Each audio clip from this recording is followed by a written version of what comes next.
주변에 신천지, 구원파, 하나님의 교회 등등 이단들이 많다면 반드시 갈라디아서 말씀에 익숙해져야 합니다.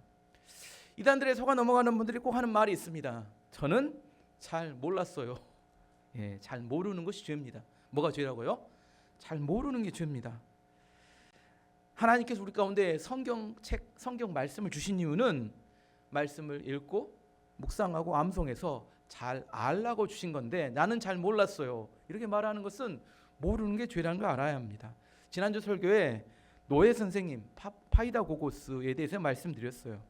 로마 귀족들은 자녀들의 말과 행동과 습관을 훈련시키기 위해서 임명한 노예가 있었다고 이야기했습니다. 이 노예는 주어진 권한은 매질까지 해서라도 귀족의 아이들을 훈육할 수 있는 권한을 주었습니다. 왜 매질까지 허용을 해줬을까요? 왜요? 자녀들을 귀족들은 매우 엄격하게 양육했다는 겁니다. 오늘 1절 2절 말씀 보시면 내가 또 말하노니 유업을 이을 자가 모든 것의 주인이나 어렸을 동안에는 종과 다름이 없어서 그 아버지가 정한 때까지 후견인과 청지기 아래 있나니. 이 말씀을 쉬운 성경으로 다시 한번 봐보겠습니다. 어려워서 쉬운 성경으로 보시면 내가 또 이 말을 하려고 합니다. 아버지의 재산을 물려받을 사람이 아이라면, 어린아이라면 그가 모든 것의 주인이라 하더라도 종과 다를 것이 없습니다. 어른이 되기 전까지는 그를 돌봐줄 사람의 말, 아까 말한 파이다고고스라는 노예의 말을 따라야 합니다. 그러나 그 아버지가 정한 때가 이르면 자유인이 됩니다. 귀족의 자녀들은 아버지의 신분과 재산을 물려받을 것이지만 성인이 되기 전까지는 종과 다름없이 살았다는 겁니다. 어른이 되기 전까지는 노예의 말을 듣고 살아야 합니다. 왜 그랬을까요?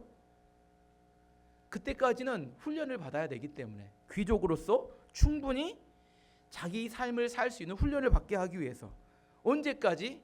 아버지가 정한 때까지 교육을 잘 받아서 어른이 될 때까지. 제가 어렸을 때 어른하면 나이 든 성인이면 다 어른인 줄 알았어요. 하지만 제가 나이가 들어서 보니까 나이가 든 어린아이도 참 많다는 것을 알았습니다. 어른이란 내가 정의를 찾아봤더니 이렇습니다. 미숙하지 않고 성숙한 사람, 감정적으로 흔들리지 않고 생각의 힘을 가진 사람, 자신이 선택한 말과 행동과 결과를 타인에게 떠넘기지 않고 책임지는 사람, 경제적, 정신적, 정서적, 신앙적으로 의존하지 않고 독립된 사람, 자기 중심성에서 벗어나 타인의 입장을 고려할 수 있는 사람. 이런 사람이 뭐라고요? 어른인데 성숙해져야 어른이 됩니다. 어른이 되면 자유가 주어진다. 오늘 성경은 그렇게 이야기합니다. 어른이 돼야 자유가 주어집니다. 귀족은 자기 노예에게 자기 아들을 맡겨서 훈련을 시켰어요. 언제까지 훈련시켰다고요? 객관적으로 보면 16살 때까지. 좀 더 정확하게 의미를 이야기하면 어른이 될 때까지. 그 아이가 14살이어도 어른의 삶과 행동을 배우게 되면 그때부터 누구를 떠나보내요? 노예 선생님을 떠나보냅니다. 하지만 그 아이가 어른으로서의 특징이 나타나지 않으면 누가 계속 붙어서 훈련을 시켜요? 노예 선생이 붙어가지고 계속 훈련을 시키게 됩니다. 구약 성경의 마지막 성경은 말라기인데 말라기 선지자가 마지막으로 하나님의 말씀을 이렇게 대연해서 선포하고 난 다음에 예수님이 탄생할 때까지 그 중간 사이를 중간기라고 하는 이 400년입니다. 이 중간기 400년 동안 하나님께서 더 이상 선지자를 통해서 말씀하지 않으시고 침묵했던 기간입니다. 이 중간기 동안 하나님께서 말씀하지 않으셨지만 하나님께 일을 하지 않으신 건 아니었어요. 400년 중간기 동안 무슨 일을 하셨을까? 하나님께서 예수님의 오실 길을 준비하셨습니다. 우리도 어떤 더 중요한 일을 하기 위해서 하기 전에 뭘 준비해요? 더 많은 시간을 준비합니다. 마찬가지로 하나님께서도 예수님의 탄생을 준비하기 위해서 다음 주면 크리스마스인데 오랫동안 준비하셨어요. 몇 년을 준비하셨어요? 400년을 준비하셨습니다. 이 400년 동안 뭘 준비했느냐? 여러 가지를 준비했는데 가장 중요한 두 가지를 준비하셨습니다. 첫 번째는 로마 제국을 통해서 지중해 연안에 길을 만드셨습니다. 모든 길을 로마로 통한다 그런 말이 있잖아요. 로마는 유럽부터 시작해서 인도까지 엄청난 대제국을 만들고 길을 나왔어요. 길을 만들었습니다. 길을 만들고 원래는 그 길을 왜 만들었냐면 자기들이 정복하려고 길을 뚫어놨는데 나중에 사도 바울이 그 길을 타고 다니면서 복음을 전한 것이 2000년 전에 걸어서 복음을 전했는데 어디서부터? 유럽부터 인도까지 예수님의 제자들이 돈 많은 인도에 가서 순교하고 야고보는 저 스페인에 가서 순교하고 이 스페인부터 시작해서 인도까지 어마어마하게 큰 대제국을 만들게 됩니다. 어떻게 해요? 이 대제국에 복음을 전하게 됩니다. 어떻게? 걸어서. 예. 그 길을 누가 만들었냐면 로마 제국이 만들었고 그 길을 따라서 사도 바울은 복음을 전했습니다. 두 번째 그 기간 동안 하나님께서 하셨던 일은 헬라, 그리스의 알렉산더 대왕을 통해서 언어를 통일하셨어요. 언어를. 알렉산더는 10년 동안 어마어마하게 큰 제국을 헬라 제국을 이렇게 정복합니다. 유럽부터 인도까지. 한번 지도를 워낙에 또 잘 모르니까 저 이렇게 색깔 칠해진 데가 알렉산더가 정복한 지역이 저 위쪽은 마게도니아 그리스 지역이고 이쪽은 끝은 겐지지강까지 하는 인도까지 아프리카 북부까지 10년 동안 저걸 다 정복했다는 거. 말 타고 다니면서 비행기 타고 간 게 아니라 말 타고 다니면서 저 땅을 다 정복을 했습니다. 참 대단한 사람이 됐습니다. 저걸 정복하고 그리스는 그 당시에 철학, 문명, 문화 이런 게 엄청 발달했는데 그 문명을 저 제국에 다 이렇게 전파합니다. 그래서 헬라 문화와 동양 문화가 만나서 만든 문화를 헬레니즘 이렇게 이야기하는데 우리나라에도 헬레니즘이 영향을 미쳤습니다.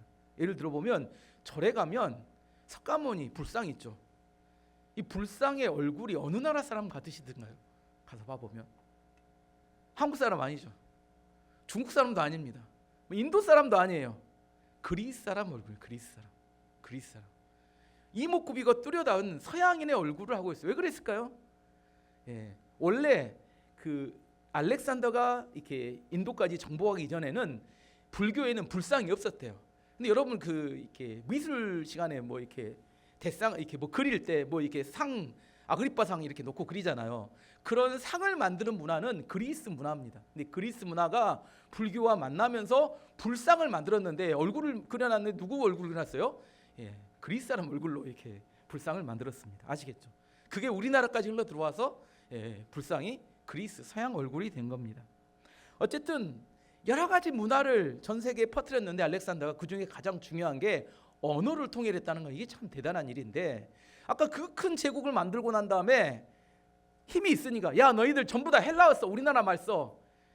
그래서 그 나는 이제 2000년 전에 그 이야기 있었다. 우리도 지금 예전에 누군가 이렇게 이 땅을 정복해 놓고 전 세계 다 영어를 써서 우리가 어렸을 때 영어를 배웠다면 이렇게 고통받지 않고 영어 공부를 안 해도 됐을 텐데 우리는 한국어를 쓰는데 전 세계는 어딜 가든 영어를 쓰면 통용이 돼요. 영어를 어려서부터 배웠다면 얼마나 좋았을까. 근데 그 시대에 그 넓은 제국에 뭘로 통일해 버렸다고요? 10년 동안 다 정복해 놓고 다 헬라어를 써. 힘으로 그렇게 통일을 했다는 겁니다. 나중에 100년이 지나고 보니까 복음이 증거된 지역을 딱 보니까 딱 어디까지 증거가 됐냐면 헬라어를 쓰는 지역까지 딱 복음이 증거됐어요. 참 희한한 일이죠. 헬라어를 안 쓰는 옆에 지역은 복음을 못 들었어요. 왜 그랬느냐? 알렉산더는 10년 동안 저 큰 제국을 만들고 난 다음에 10년 후에 갑자기 전염병에 걸려 10일 만에 죽어버립니다. 참 억울하죠. 그리고 그 넓은 땅을 누가 차지하냐면 그의 부하 장군들이 나눠서 가져요. 얘들이 서로 나눠서 막 전쟁해가지고 어떻게 되냐면 세 개의 큰 나라로 재편이 됩니다. 지도를 한번 봐보면 헬라 제국이란데 셀레우쿠스라는 시리아를 중심으로 하는 제국과 아래에 있는 이집트를 중심으로 하는 톨레미 왕국이라는 프텔레마이오스라는데 원래 톨레미 왕국이고 저 위에는 터키 서부의 안티고노스라는 데인데 이 세 나라로 재편이 되는데 저게 한 150년을 갑니다. 됐습니다. 고생은 누가 했어요? 고생은 누가 해서 정복을 했습니까? 알렉산더. 그 축복은 누가 누렸어요? 부하들이 그 혜택은 자기 왕조를 만들고 저기 혜택을 누리더라는 겁니다. 그래서 솔로몬이 전도서 6장 1절 2절에 이런 말을 기록해 놨습니다. 동의가 됩니다. 내가 헤아려서 한 가지 불행한 일이 있는 것을 보았나니 이는 사람의 마음을 묻게 하는 것이라. 어떤 사람은 그 영혼에 바라는 모든 소원에 부족함이 없어 재물과 부요와 종기를 하나님께 받았으나 하나님께서 그가 그것을 누리도록 허락하지 아니하셨으므로 다른 사람이 누리나니 이것도 헛되어 악한 병이로다. 솔로몬 인생을 살면서 악한 병을 하나 발견했는데 어떤 사람이 간절히 기도해갖고 재물과 부요와 명예와 모든 걸 다 얻었대요. 근데 딱 하나님이 한 가지를 허락하지 않았는데 그게 뭘 허락하지 않았어요? 누리는 걸 허락하지 않으셨대요. 그래서 그 옆에 사람들이 다 누리고 살았더라. 이걸 뭐라고요? 악한 병이더라. 누가 그런 생각을 했다는 거예요? 솔로몬 자기가 열심히 해서 모았는데 죽기 직전이 되니까 억울하더래. 억울한 생각이 들었던 거예요. 전도서는 그거 죽기 전에 썼는데 이렇게 많이 모아놨는데 이걸 누리지 못하고 죽으니 얼마나 억울할까, 이런 생각을 솔로몬이 한 것 같아요. 근데 아까 말했던 알렉산더가 그런 삶을 살았던 것 같아요. 그 많은 제국을 정복하는데 너무 힘들었는데 그 모든 축복은 10일 만에 죽어버리니까 부하들이 대제국에서 자기의 왕조를 만들고 살더라는 겁니다. 하여튼 분리된 세 나라가 서로 경쟁을 했습니다. 서로 싸우기도 하고 경쟁했는데 어떤 경쟁, 여러 가지 경쟁 중에 도서관 경쟁을 했어요. 도서관, 어느 나라가 가장 최고의 도서관을 만들지, 이런 경쟁을 했습니다. 헬라는 원래 철학과 문학이 발달한 나라라. 그래서 아까 말한 이집트의 톨레미 왕조의 톨레미 1세라는 왕이 명령을 합니다. 우리나라에 세계 최고의 도서관을 만들어라. 그리고 그 도서관장으로 데메트리우스라는 사람을 임명합니다. 데메트리우스는 헬라 제국 전체에서 책을 수집해 가지고 알렉산드리아가 수도였는 알렉산드리아의 도서관을 만들었는데 그 도서관에 100만 권의 책을 모집합니다. 엄청난 책이었습니다. 최고의 세계 최고의 도서관을 그 시대에 만들었습니다. 그리고 톨레미 왕에게 가서 한마디 합니다. 우리 도서관이 세계 최고의 도서관이 되려면 한 가지가 부족합니다. 뭐냐면 이스라엘에 성경책이 있어야 진짜 세계 최고의 도서관이 될 수 있습니다. 그런데 그 성경책은 그때 당시에는 기원전 3세기라 히브리어로 써진 구약 성경인데 히브리어로 써졌기 때문에 읽을 수가 없으니까 그 성경책을 헬라어로 번역해서 우리가 소장하면 세계 최고의 도서관이 될 수 있습니다. 이런 이야기를 했어요. 그랬더니 그 톨레미 왕이 그러면 가서 히브리어 성경을 헬라어 성경으로 번역해서 소장하자 명령을 내렸더니 데메트리우스가 이스라엘로 가서 이스라엘의 12지파 중에 최고의 학자 6명씩을 알렉산드로에 데려옵니다. 6명씩 12지파 몇 명이에요? 72명을 데려옵니다. 그리고 최고급 호텔에 그들이 머물게 하면서 72일 동안 성경을 번역하게 하는데 그것을 70인역이라고 합니다. 70인역. 72명이 번역을 했는데 72명이라고 하면 좀 이상하니까 떨어버리고 2명 떨어버리고 70인역 이 성경을 번역하는데 이 70인역은 뭐라고요? 헬라어 구약 성경을 말합니다. 이 성경을 번역한 게 왜 중요하냐? 이 성경을 번역하고 도서관에 놔뒀더니 그 시대에 헬라 시대에 귀족과 부자들의 유행이 시작됐어요. 그 귀족과 부자들은 밥 먹고 할 일이 없으니까 부자들이니까 뭐냐면 최고의 교양서적인 성경을 읽어야 문명이다, 이런 경쟁이 붙었습니다. 그리고 서로 이야기하는 거예요. 귀족들이 파티 모여서 야, 너 성경책 읽어봤어? 안 읽었어? 안 읽으면 문명인이 아니야. 교양 있다고 말하지 마. 이런 것이 그 당시 유행이 되니까 귀족들이 뭐 읽어봐요? 신앙은 없어. 근데 뭐 해봐요? 구약 성경, 헬라어 성경은 한번 읽어봐야 뭐라고요? 교양인이지. 그래서 헬라어 성경이 그 시대 전 지역에 퍼지게 된 겁니다. 이게 왜 중요하냐면 사도 바울이 복음을 전하러 각 지역에 갔을 때 예수님은 모르는데 뭘 알아요? 하나님을 알아요. 헬라어 성경을 읽었던 사람들이 부자들, 귀족들이 있으면서 그 지역마다 보니까 하나님이 구약 성경 하나님을 알고 있었기 때문에 복음이 그렇게 빨리 퍼질 수 있었지. 만약에 구약 성경을 읽지 않았다면 그들이 복음을 전해도 이스라엘 하나님이 누구냐? 쬐깐한 나라에서 그 하나님이 누구냐? 근데 이미 성경책이 다 퍼져 있었기 때문에 복음을 전할 때 그들이 받아들이는 것이 너무 쉬웠다는 거예요. 어쨌든 70인역 이 성경이 번역된 게 누가 하신 거예요? 하나님께서 예수님 오실 길을 준비하신 겁니다. 또 70인역의 가치 중에 중요한 가치는 뭐냐면 구약 성경에 흩어져 있는 여러 단어들을 통일성 있게 헬라어로 번역함을 통하여 그 의미가 정확하게 어떤 의미인지를 알 수 있도록 도와주었습니다. 하나만 예를 들어보면 히브리어로 평안이 뭘까요? 평안. 히브리어로 평안이 샬롬이에요. 샬롬 평화가 무슨 의미일까? 평화가 무슨 의미냐고 생각하면서 물어본 사람들이 전쟁이었고 고난이었고 아무 일도 없는, 발생하지 않는 그걸 평안, 이게 맞나요? 아무 일도 발생하지 않는 게 평안이 맞나요? 근데 70인역의 평안을 샬롬을 뭘로 번역했냐면 에이레네라고 번역을 했는데, 에이레네의 뜻은 뭐냐면 평안인데 좋은 관계 안에서 제 기능을 하다, 이게 평안의 의미라는 거예요. 다시 한번 이야기할게요. 평안이 뭐, 에이레네라는 뜻이 뭐라고요? 좋은 관계 안에서 제 기능을 하다. 제가 노트북을 하나 샀습니다. 노트북을 하나 샀는데 새 것이에요. 노트북을 껍질도 열지 않고 가만히 놔뒀어요. 그럼 뭐가 안 일어나요? 아무 일도 일어나지 않습니다. 이게 평안일까요? 아무런 사고도 나지 않아요. 고장도 나지 않아요. 이게 평안인가요? 노트북을 뜯어서 제가 설교를 준비하기 위해서 열심히 노트북에 일을 시켜서 제 기능을 하다. 이게 평안이라는 겁니다. 평안은 제 기능을 하다, 이게 평안입니다. 아무 일도 발생하지 않는 게 아니라는 거예요. 집마다 운동하려면 뭘 사나요? 집마다 보면 러닝머신을 삽니다. 러닝머신을. 여러분의 집에 있는 러닝머신은 운동을 하는 데 쓰이는가요? 빨래거리로 쓰이는가요?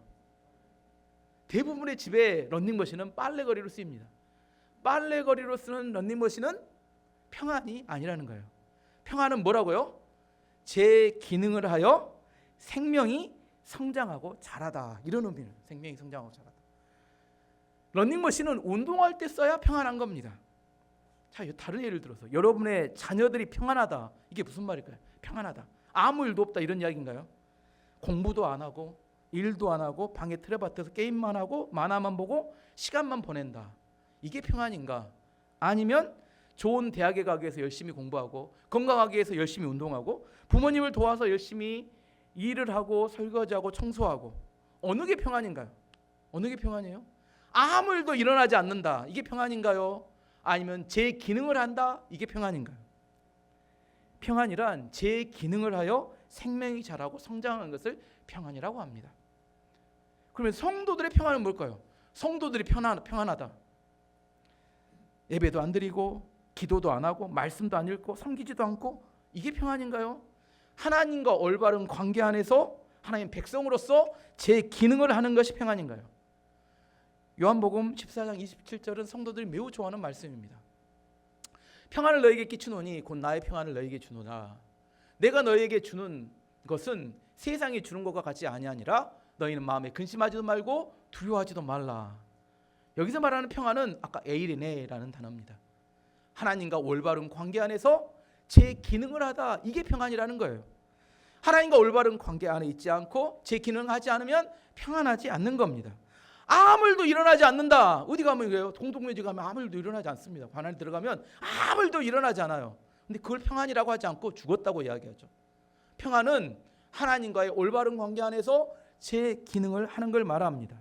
좀 더 이걸 자세히 설명하면 두 가지를 말한다고 했어요. 평안은 하나님과 올바른 관계 안에 들어가야 평안이 있습니다. 우리가 하나님과 올바른 관계가 되는 것은 어떻게 될까요? 갈라디아서 말로 하면 율법으로 가능한가요? 믿음으로 가능한가요? 율법을 지킨다고 우리가 하나님과 올바른 관계가 되는 게 아니라고 지금까지 이야기했습니다.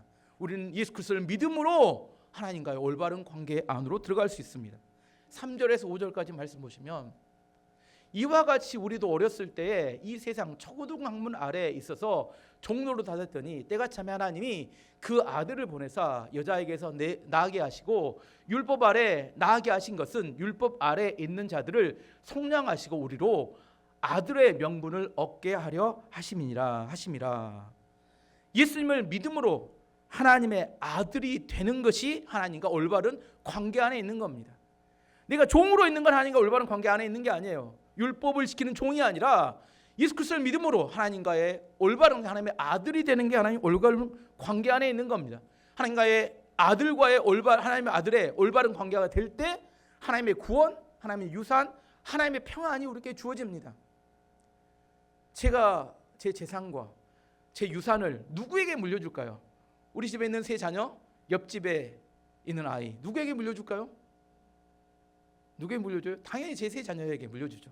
옆집의 아이가 아무리 똑똑하고 아무리 공부 잘하고 아무리 열심히 해도 그 아이에게 물려줄까요? 안 물려주죠. 왜 그래요?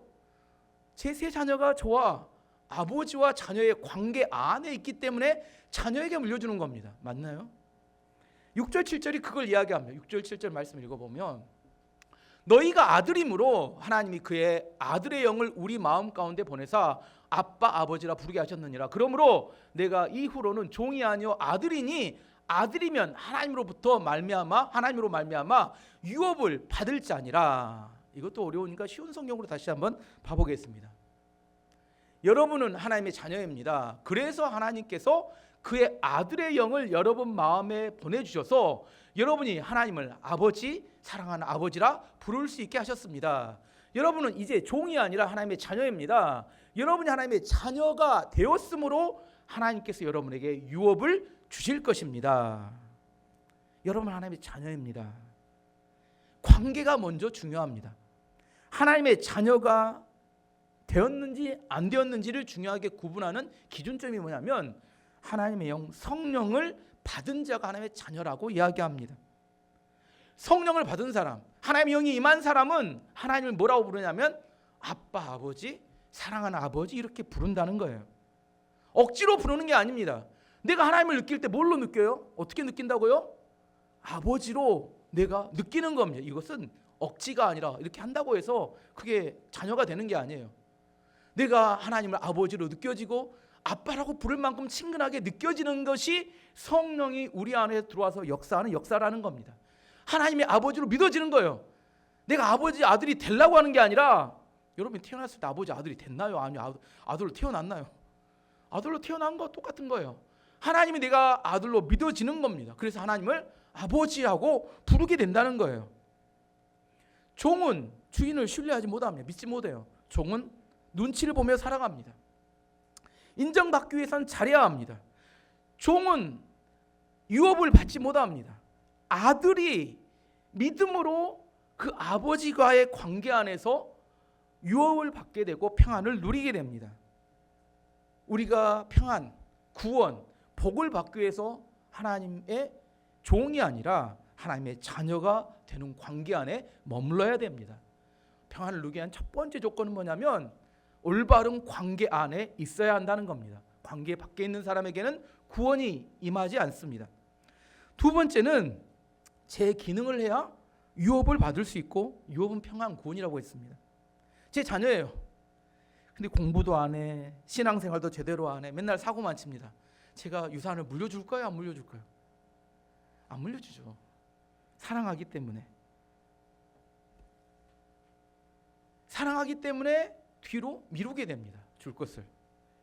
하나님께서 이스라엘 백성들을 광야로 이스라엘 백성들을 애굽에서 불러내신 다음에 광야에서 40년 동안 훈련하셨습니다. 왜 그랬을까요? 사랑하는 자녀들이었고 그들에게 약속은 뭐냐면 젖과 꿀이 흐르는 가나안 땅을 너에게 주겠다고 약속하셨는데 그 유업을 주시기 전에 광야에서 훈련하고 준비시키셨습니다. 왜 그랬을까요? 준비가 되지 않았기 때문에 어린아이 상태에 머물렀기 때문에 훈련하셨습니다. 그 말씀이 신명기 8장 2절 3절 말씀 보시면 내 하나님 여호와께서 이 40년 동안에 내게 광야의 길을 걷게 하신 것을 기억하라. 이는 너를 낮추시며 너를 시험하사 내 마음이 어떠한지 그 명령을 지키는지 지키지 않는지를 알려 하심이라. 너를 낮추시며 내게 너를 줄이게 하시며 또 너도 알지 못하며 내 조상들도 알지 못하던 만나를 내게 먹이신 것은 사람이 떡으로만 사는 것이 아니요 여호와 입에서 나오는 모든 말씀으로 사는 줄을 내가 알게 하려 하심이니라. 신명기 8장 16절 말씀 보면 목적이 더 분명하게 나옵니다. 내 조상도 알지 못하던 만나를 광야에서 내게 먹이셨나니 이는 다 너를 낮추시며 너를 시험하사 마침내 내게 복을 주려 하심이었느니라. 복, 구원, 평안 같은 이야기라고 했습니다. 유업 같은 이야기입니다. 하나님의 목적은 분명합니다. 복을 주고 싶으신데 평안을 주고 싶으신데 구원을 주고 싶으시지만 훈련되지 않았기 때문에 제 기능을 하지 않고 있기 때문에 주실 수 없다는 겁니다. 제 기능을 하다는 것은 아까 말씀을 따라 이야기하면 하나님의 입에서 나오는 모든 말씀으로 살아야 하나님 백성이 제 기능을 하며 살 수 있습니다. 하나님은 우리의 모든 것을 다 보고 계시고 다 알고 계십니다. 하나님 모를까요? 우리가 어떻게 사는지 모를까요? 말씀으로 사는지 내 욕심을 따라 사는지 모르실까요? 하나님은 다 알고 계십니다. 출애굽기, 민수기, 신명기를 자세히 읽어보면 하나님께서 이스라엘 백성 40년 동안 어떻게 그들을 훈련하셨으며 어떻게 인도하셨는지를 알 수 있습니다. 저는 여러분 읽어보셨으면 좋겠어요. 하나님 백성은 하나님께서 훈련하신 다음에 축복하신다고 분명하게 그 성경을 통해 우리에게 말씀하십니다. 그리고 어떻게 훈련하셨는지 너무나 선명하게 나와 있습니다. 지금도 동일하게 하나님께서 자기 백성을 훈련하실까요? 안 하실까요? 당연히 훈련하시죠. 언제까지요? 준비될 때까지. 하나님의 약속은 분명합니다. 젖과 꿀이 흐르는 가나안 땅이지만 우리에게 아직 주시지 않았다면 지금 훈련 중이라는 의미입니다. 하나님의 입에서 나오는 모든 말씀으로 사는 것이 훈련이 되면, 그 훈련이 끝나게 되면 하나님의 약속의 축복이 우리 가운데 임하게 됩니다. 율법은 최소한의 것을 지키는 것이라고 이야기합니다. 최소한의 것. 한 1부터 10까지 된다면 1 정도 딱 지키고 여기까지. 하나님 됐습니까? 됐어요? 주일 성수하면 됐습니까? 11조 하면 됐습니까? 더 바라지 마세요. 이게 율법입니다. 믿음은 물에 내 몸을 온전히 담그는 걸 말합니다. 내 전부를 걸고 따라가는 것을 믿음이라고 합니다. 율법은 구원을 받지 못합니다. 분명하게 성경은 이야기합니다. 믿음으로 살 때 우리는 구원을 받습니다. 아버지와 자녀의 관계가 된다는 것은 온전히 신뢰하고 따라가는 것을 말합니다. 고난을 어떤 사람이 이길까요? 우리 인생에 고난이 와요. 어떤 사람이 이길까요? 고난은 자기가 누구인지를 분명히 아는 사람이 이깁니다. 엄청 고난이 심한데 내가 누구인지를 알아요. 내가 하나님의 자녀야. 그런 순간 고난이 별것이 아닙니다. 하나님이 나를 축복하기로 약속한 하나님의 자녀라는 사실을 내가 분명하게 정체성을 인식하는 순간 그 고난이 나에게 침범해 들어오지 못합니다. 근데 내가 누구인지를 몰라요. 내가 누구냐? 너 누구냐 하면 성경은 너는 하나님의 자녀라고 이야기하면 내가 누군지 모르면 고난이 나를 시달리게 만들고 나를 지치게 만들고 나를 넘어지게 만듭니다. 더 이상 소망이 없어 보여요. 우리가 살아가는 시대가 소망이 없어 보입니다. 왜? 내가 누구인지를 모르니까. 내가 누구인지 분명해지면, 내가 하나님의 자녀라는 사실이 분명해지면, 그것이 내 안에 믿어지면, 성령을 통하여 하나님을 아빠 아버지라고 부르는 믿음이 분명해지면 어떤 어려움이 와도 그까이 거 그것이 뭐라고? 내 안에 내 정체성이 분명하지 못하면 나는 항상 흔들리고 넘어지게 됩니다. 구원이 임한다는 것은, 우리가 구원을 받는다는 것은 내가 누구인지를 아는 걸 말합니다. 여러분은 누구입니까? 오늘 와서 여러분이 들어야 될 이야기는 여러분은 하나님의 자녀가 되는 것을 되었다는 사실을 분명히 아는 겁니다. 성령이 역사하지 않으면 이건 고백하기 어렵습니다. 내 안에 성령이 역사하고 하나님의 아버지로 고백하게 될 때 지금 다가오는 어떤 고난과 어려움도 그것은 지나가는 그냥 한 순간의 어려움일 뿐입니다. 우리는 하나님의 약속을 따라 마침내 약속이 우리 가운데 성취될 때, 우리는 믿음으로 성취될 때 그 고난과 어려움은 과정으로 나중에 큰 열매를 맺게 됩니다. 율법은 최소한의 기준을 지키는 것이지만 믿음은 우리의 전부를 걸고 따라가는 걸 말합니다. 이번 한 주도 율법이 아닌 믿음으로 하나님의 구원을 받는 한 주가 되기를 축원합니다.